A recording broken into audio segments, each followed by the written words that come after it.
CBS Sports recently released their post-spring top 25, and your Ohio State Buckeyes aren't the highest-ranked Big Ten team in this poll. And after thinking about this for a few seconds, I have come to this conclusion. This doesn't shock me. You are Locked On Buckeyes, your daily podcast on the Ohio State Buckeyes. Part of the Locked On Podcast Network, your team every day.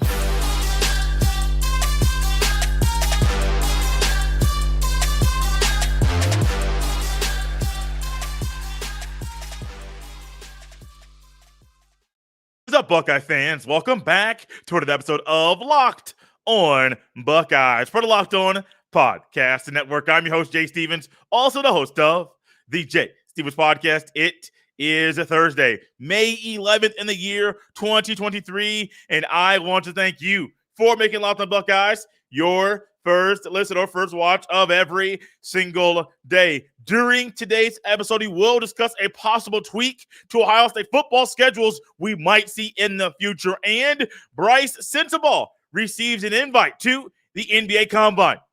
But first, poll season, or even maybe list season, is here. During the summer months, during the offseason, we get lists of top or highest ranked coaches. There was recently a list of the best defensive coordinators in the entire country. People will rank the offensive coordinators and rank the receivers and the quarterbacks and rank all these players around the country.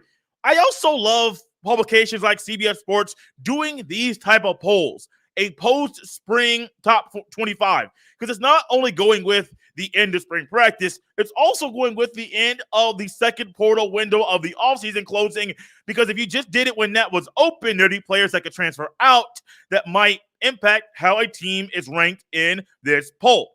So CBS Sports does this, I do believe, every offseason. They did a top 25 and the top 10 teams here. Just names of college football powers all throughout the top 10. There's really no surprise when you look at the list. There are 3 Big Ten teams in this poll. They're all in the top 10. Actually, they're all in the top 5. Ohio State smack dab in the middle of them. Penn State's 4. Ohio State's 3. Michigan's number 2. We're going to go 10 through 1 very quickly to see how CBS Sports ranks college football teams at the end of the spring. Number 10. The Clemson Tigers. Number 9, Notre Dame. That is Ohio State's third opponent of the season. They have to go on the road this year to South Bend. Number 8, LSU. Number 7, Florida State. Number 6, Alabama. That one might shock you, but I really question and wonder how much confidence they have in the quarterbacks down there in Tuscaloosa. Number 5, the Washington Huskies. This is a big one. They could easily win the Pac-12 this year. They have enough talent to make that happen. Number 4, Penn State. Number 3, Ohio State. Number 2, Michigan. Number 1, the Georgia Bulldogs. So on the surface, you might say, Jay, you're crazy. Why is Penn State so high? Well, numerous people believe that Drew Aller is a phenomenal quarterback, and he'll be a better quarterback than Sean Clifford. He'll play better than Trace McSorley did about 5,000 years ago, because it seemed like Sean Clifford was there for a really, really, really, really, really long time.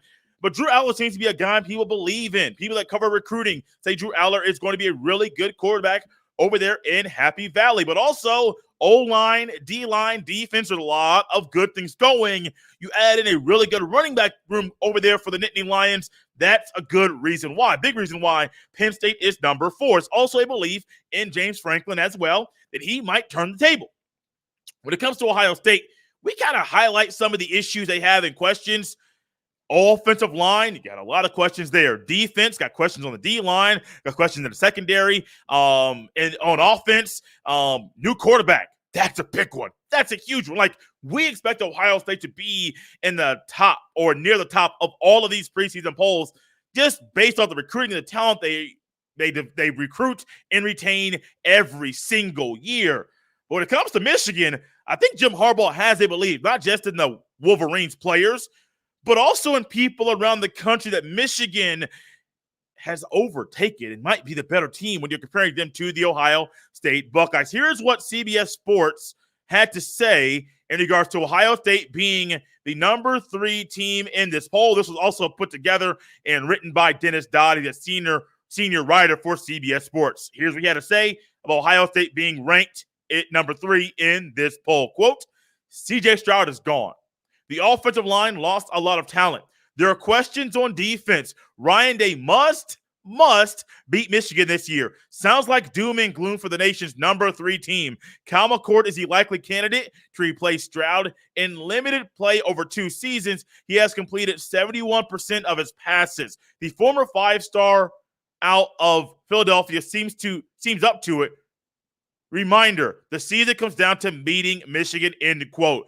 I will actually double up and kind of go a little bit heavier with that. Yes, the season does come down to Michigan, but also, if Ohio State loses to Notre Dame in the 3rd game of the year, and then after that, I do believe is their bye week and week 4 of the season, there's going to be a lot of anxiety, a lot of serious conversations we're going to have here on this podcast, because that game is huge. It's pivotal. I recently was watching J.D. Pickell of On 3 on the YouTube, and he was discussing possible playoff games in the month of December. If I think Notre Dame's going to be a good team and they're going to be really, really good, Marcus Freeman is coaching up a good bunch of players up there in South Bend. If Notre Dame develops and plays in the ways that I think they're going to, and if they are a better team, you might be seeing Ohio State having a playoff game in September on their own schedule.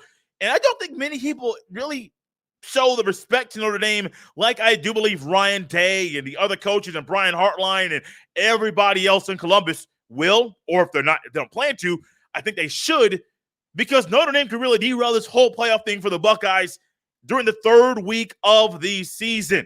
But at the end of the spring, yes, there are questions. D-line, O-line, secondary, quarterback. Questions with the running backs, but it's not as serious as quarterback or even the secondary for the Buckeyes. But ultimately, being number 3 right now, it's great to have that mindset, but we are in the month of May. This poll has nothing to do with what's going to happen in the season.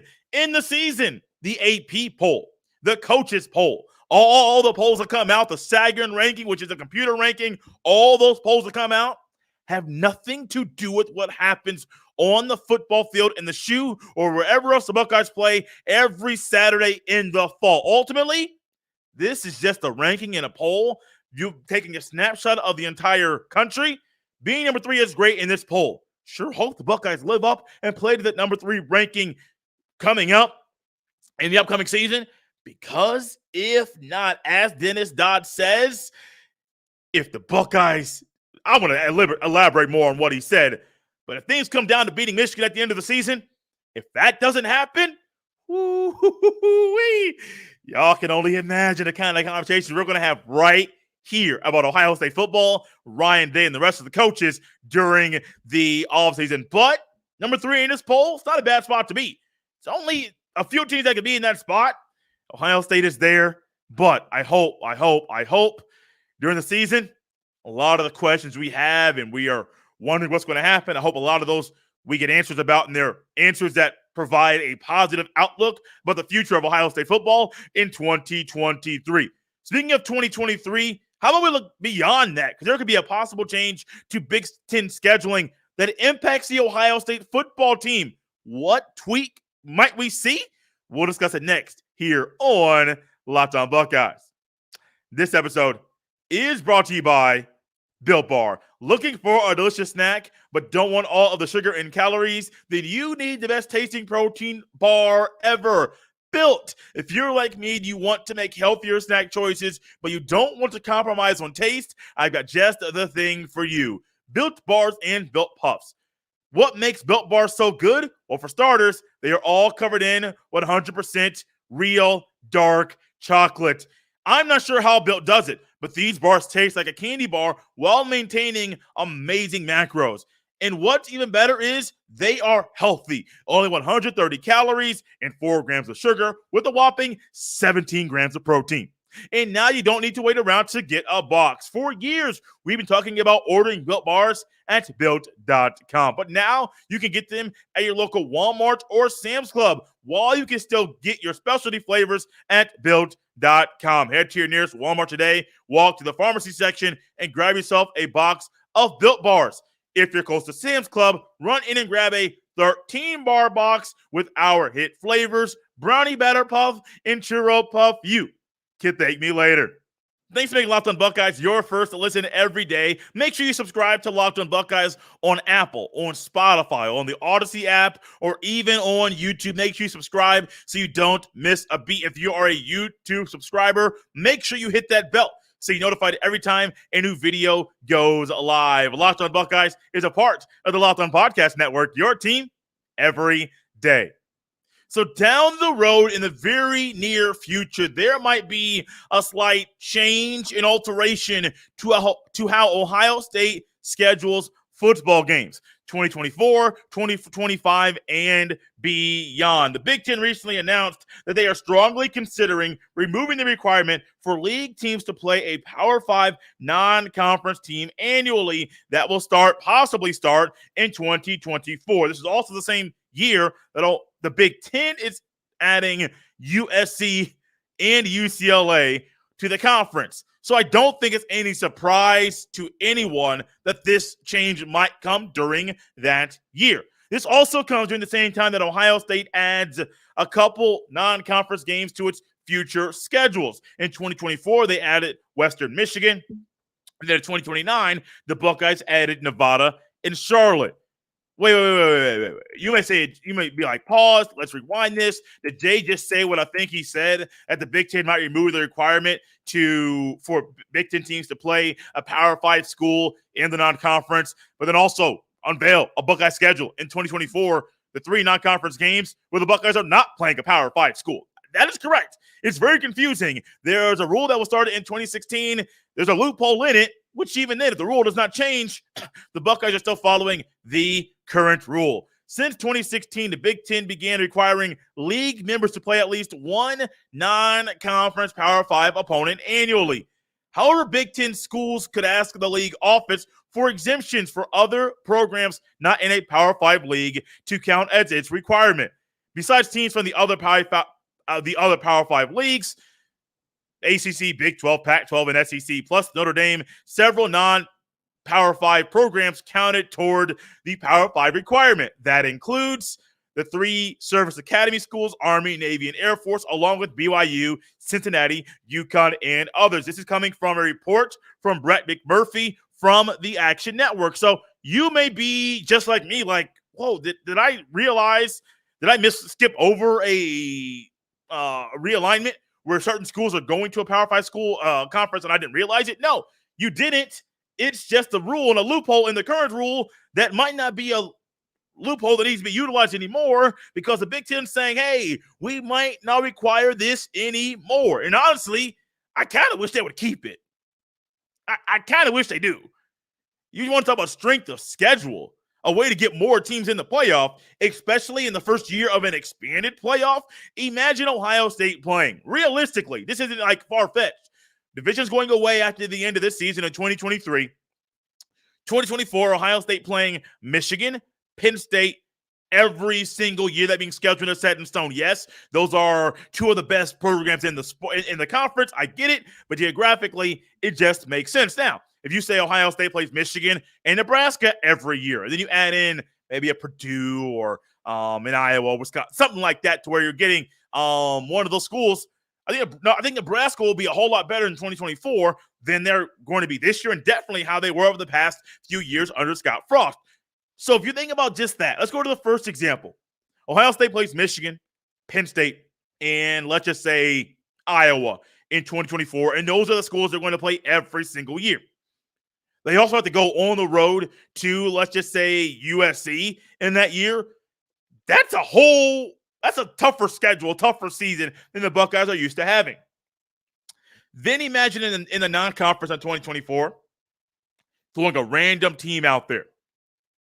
Let's just say they play the Oklahoma Sooners. Can't say Texas. They have a home-and-home schedule with Texas during the same time. So let's just say it's the Oklahoma Sooners. So you have the Oklahoma Sooners in your non-con. You have 2 more cupcake G5 school, 2 cupcake G5 schools you play in your non-con. You got Oklahoma, USC. You have Iowa, Michigan, Penn State. Just that schedule alone is a lot tougher than what it would be for Ohio State right now. But when you think about it, Does it help the Big Ten to make a schedule like that? Like, I'm not even trying to take this from an Ohio State point of view right now. We'll get to that here in a second. But just from a Big Ten point of view, wouldn't it make more sense to do this so you have more schools in the playoffs so you make more money at the end of the regular season? Absolutely. But also, the Big Ten is looking at the SEC.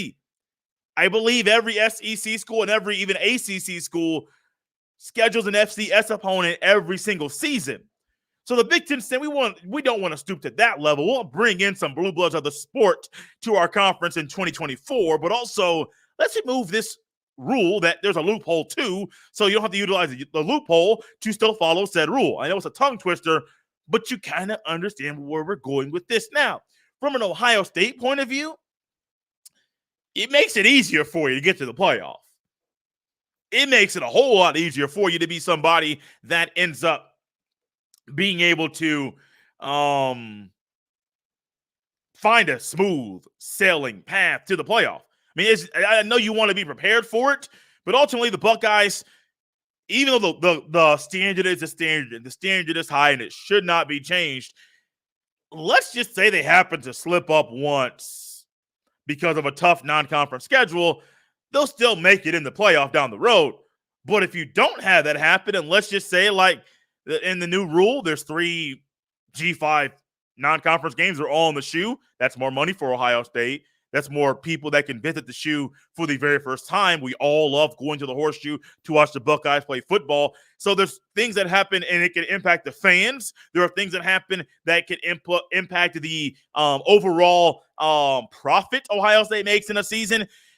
And also it helps to make the playoff at the end of the year a whole lot easier. Now, I still expect in a 12-team playoff over a 10-year span, the Buckeyes are going to make it almost every single year.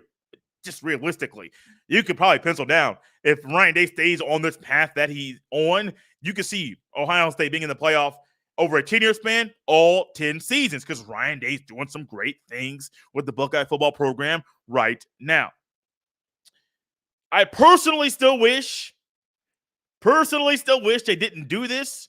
I wish there was no loophole in the current rule. I wish this rule might not go into effect in 2024, but I get it. You kind of got to do something to help the USC, the UCLA, do that thing out there out west when the bulk of their opponents are going to play in any given season or in the Midwest. Now, granted, you got Nebraska. You also got Jersey in Maryland, so you got a large range geographically that they will be traveling. This also helps them out. So, not the biggest fan, but I understand that it's good for the conference to make money. So, I guess it's going to be good for the Buckeyes as well. It benefits the Buckeyes in numerous ways. Just can't wait to see how the future non-conference schedules work out after the Buckeyes do have some home and home series scheduled. Home and home with Texas in 2025 and 2026. Home and home with Alabama, 2027 and 2028. Home and home with Georgia in 2030 and 2031. Home and home with Oregon, 2032 and 2033. And then Boston College a couple years after that. So there's a lot of Power 5 home and home scheduled. But will we see less of those with this new rule in place, especially with the Buckeyes playing USC or UCLA every year? It's a good chance that happens, which benefits the Buckeyes' chances of making the playoff every single season. A player who was phenomenal in the most recent basketball season for the Buckeyes was Bryce Sensabaugh, and he recently received an invite to the NBA Combine. What does this mean about his future at Ohio State? We discuss this next here on Locked On Buckeyes. Thank you once again for listening to Locked On Buckeyes and making it your first listen every single day. Make sure at the end of this episode, you check out Locked On College Basketball. They have all the news you need to know about the sport of college basketball. Players like Bryce Sensabaugh and other players that have been invited to the NBA Combine, they'll be discussed on Locked On College Basketball every Monday through Friday, 5 days a week. Locked On College Basketball, just like Locked On Buckeyes, is a part of the Locked On Podcast Network, your team every day. Bryce Sensabaugh deciding to enter his name to the NBA draft, but also keeping his name being able to still be a part of Ohio State's roster next year was a wise one. There's a rule in college basketball, well, for the NBA, that if you enter your name in the draft but don't sign with an agent right away, you have a deadline to let everyone know, will you go back to college or will you stay and put your name in the NBA draft? And ultimately, if you stay in that professional mindset, you forego the rest of your collegiate eligibility. And I think for Bryce Sensabaugh and the year that he had, the freshman season, and the way he just came on by storm, we quickly saw with his 6'7" height, and his frame with 235 pounds, we saw that he has a phenomenal mid-range game. People saw it and compared it to Carmelo Anthony, former Syracuse Orangeman, former national champion, former NBA All-Star, Olympian, all of those things. There were a lot of comparisons between Bryce Sensabaugh's game and Carmelo Anthony. And at the same time, it brought a greater appreciation to numerous people to say, oh, wow, what Carmelo did back in 2000, I believe, 3, that was special. Because as a freshman to come into college basketball, especially during that time, when you had guys that were seasoned vets in college playing the basketball, 3-year players, 4-year players, maybe even a 5-year player because they had a red shirt, whatever it might be. What do we see? We saw Carmelo Anthony come in, win the national championship, go up against the college basketball Hall of Famer and Roy Williams with Kirk Heinrich and Nick Howsett, and just put on a phenomenal show in that national championship game in that season. So that's kind of how I viewed Bryce Sensabaugh. Phenomenal mid-range game, but brought greater appreciation to Carmelo Anthony and what he did during his 1 year playing the basketball at Syracuse. Bryce Sensabaugh, though, I think this is a good thing for him. I don't think it's set in stone that he's going to keep his name and stay in the NBA draft and forgo the rest of his collegiate eligibility. I think that he's going to realize, and people are going to talk about, buddy, your defense is not ready for this level yet. Now, physically, you're good. Like muscle-wise, you might be okay. I won't say you're perfect and polished and ready to be there right now, because ultimately, what do you see? What are you going to know? You're going to find out, and you're going to see a way in an area that Bryce Sensabaugh needs to bulk up or maybe even trim down and get more of that grown man body. But that also comes over the next 3, 4, 5, 6 years, even though he has a good, sturdy, solid frame. But the NBA basketball is different. That wear and tear on your body, that travel, the running, the speed of the game, it's different, man. And so also realizing, will he be a sixth man when he comes in? Will he be a bench player? Will he be in the eight-man or nine-man rotation on the team? Or do NBA scouts view him as somebody that says, stay in school, man. Stay in school. It's all TBD to be determined. But ultimately, when it comes to Bryce Sensabaugh, I think this is a great move for him going forward. I also think it's a great thing it's going to help Chris Holtmann better understand this process, because we realize with E.J. Liddell went through it, stayed in school. Dwayne Washington Jr., I believe he went through it and ended up staying in the draft, did not get drafted. Chris Holtmann was going to be better suited to help players like Bryce Sensabaugh, guys that are contemplating staying in school or going pro. Staying in school or going pro. I do believe that Chris Holtmann will be better suited to help players in this way, but also Holtmann better be somebody that utilizes this in the recruiting as well, and also utilizes this to develop players in Columbus. Because if he does those two things, we can see a Buckeye program over the next season, 2 years, 3 years. If Holtmann improves and utilizes this to help him be a better coach, the Buckeyes might win the Big Ten. I say it like that because I don't have much confidence they're going to win the Big Ten. I've seen too much from Chris Holtmann coaching at Ohio State. He can win 20 games. It's going to be a letdown in the regular season, and also be another letdown in the postseason as well. We're out of here on this Thursday. It's fun being back. One more show to go. The Everydayers don't want to miss tomorrow's show. They hope the Everydayers enjoyed the episode yesterday where we got to unveil and hear my crossover with Aaron Freeman of Locked On Falcons. Tomorrow we'll be discussing FanDuel Sportsbook's over-under win total for your Ohio State Buckeyes in 2023. As always, you can follow me on Twitter at jstevens07. You can send all of your emails to jstevens317 at gmail.com. This is a Thursday edition of Locked On Buckeyes, here on a Thursday. I am Jay Stevens. I hope you have a great day. I'll see you next time.